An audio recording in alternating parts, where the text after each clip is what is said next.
السلام عليكم ورحمة الله وبركاته. ازيكم حبايبي؟ عاملين ايه؟ يا رب تكونوا بخير. النهارده هنعمل مع بعض المكرونة الاسباجيتي بطريقة حلوة قوي وبسيطة جدا، ومكوناتها سهلة وبسيطة وان شاء الله هتعجبكم. انا عندي زي ما انتم شايفين كده مكرونة اسباجيتي مسلوقة، عندي كزبرة مقطعاها قطع صغيرة خالص، عندي توم مقطعاه زي ما انتم شايفين كده زي الشرايح، وعندي زيت زيتون، وعندي في الكوباية دي شوية من المية اللي سلقنا فيها المكرونة. تمام. ويلا بينا هنروح على النار على طاسة نشوف هنعمل ايه.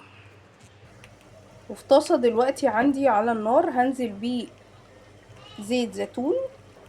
تمام. حوالي 3 معالق كبار من زيت الزيتون. ودلوقتي هبتدي ان انا اشوح الثوم شوية كده.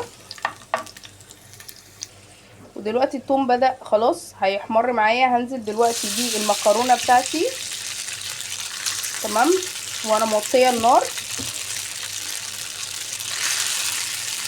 هبتدي ان انا اديها تقليبة كده.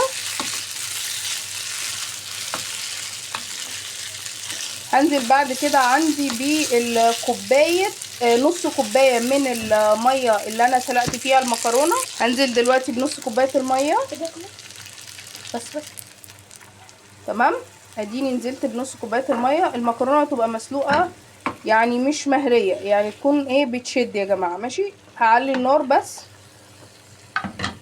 احط لها الملح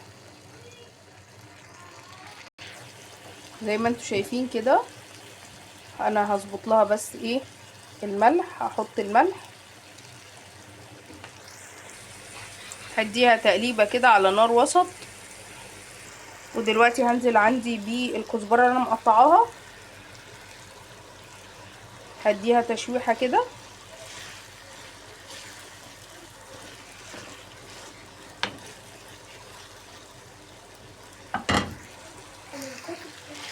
والله يا جماعة جميلة، بس اهم حاجة زيت الزيتون هو بيديها طعم مختلف. تمام.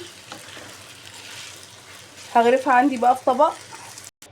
وده شكلها يا جماعة بعد ما طلعت بجد بسيطة او مكوناتها بسيطة بس جميلة وتحفة، هتعجبكم ان شاء الله. اتمنى ما تنسونوش باللايك والاشتراك في القناة، وان شاء الله هحاول الايام الجايه ان شاء الله باذن الله، بس اني انزل فيديوهات والشغل ما ياخدنيش شويه.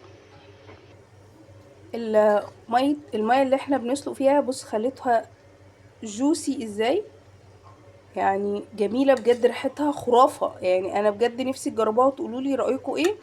ان شاء الله انا متاكده ان هي هتعجبكم، طعمها تحفه تحفه، وزيت الزيتون مديها طعم خرافه. اتمنى ما تبخلوش عليا باللايك والاشتراك في القناه. مع السلامه.